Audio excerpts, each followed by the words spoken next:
Are you ready? What a beautiful thought I am thinking concerning the great speckled bird. Remember, her name is recorded on the pages of God's holy word. All the other birds flocking round her, and she is despised by the squad. But the great speckled bird in the Bible represents the great church of God.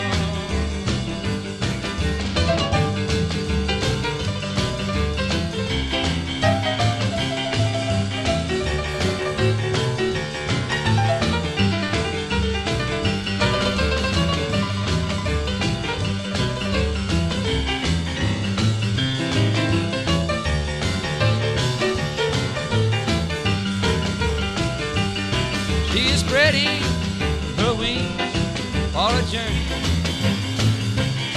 that she's going to make by and by.